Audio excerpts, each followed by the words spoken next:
Hi, kids. We're back to Race Against Death. We're in the last story, A Grizzly Tale. Of all the dangerous animals that stalk the wilds of North America, the grizzly bear may be the most ferocious. Standing 8 feet tall and weighing up to 800 pounds, a full grown grizzly can kill a large animal with a swipe of its paw. Bears do not usually attack people, but when they feel threatened or cornered, they can be quick to anger. One day in August 1967, two friends set off for the camping trip on the Kenai Peninsula of Alaska, about 50 miles from their home in Anchorage. The boys, Michael Morlane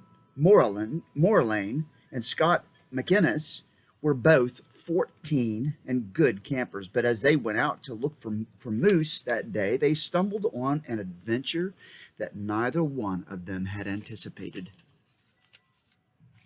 After they had pitched their tent, they went tramping through the woods. Scott was in the lead, setting the pace with a wooden walking stick a friend had carved for him, and Mike following along with his slingshot dangling from a hip pocket.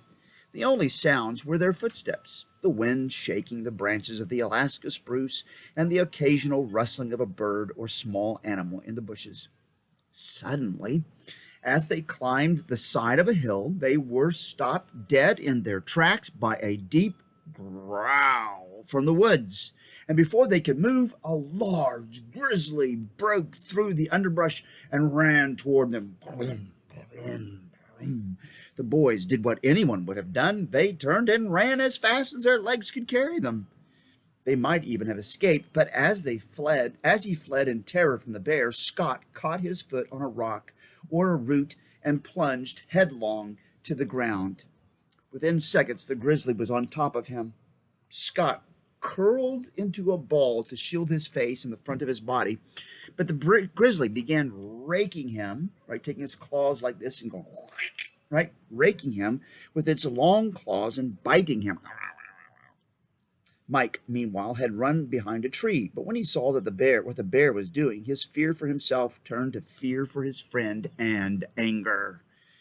The only weapon I had was a slingshot, Mike later said, so I used it, and I started yelling and waving my arms to attract him and to get him off Scotty.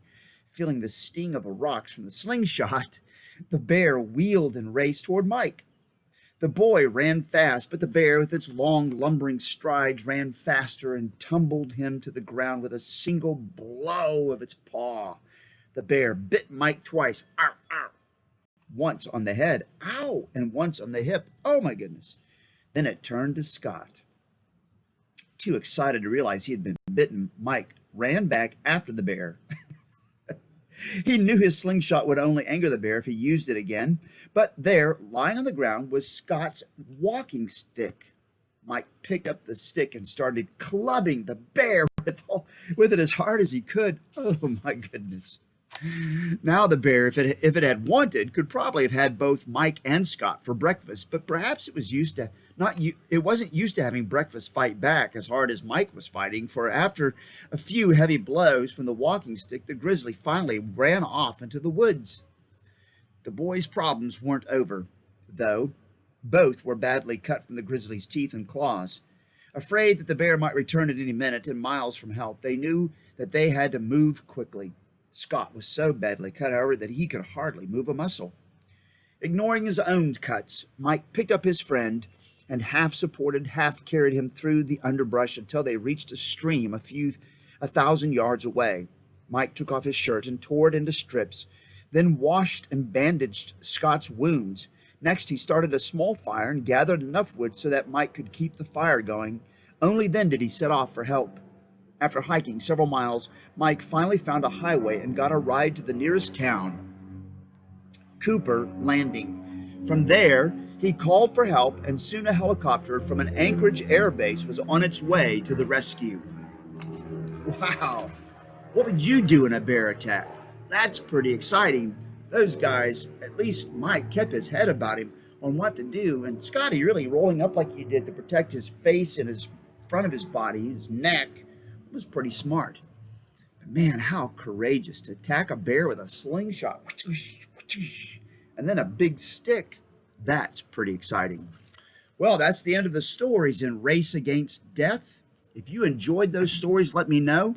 Tell me, send me an email or tell your mom and dad to tell me that you enjoyed them. That was fun to read. I'll pick up with a new set of stories next week.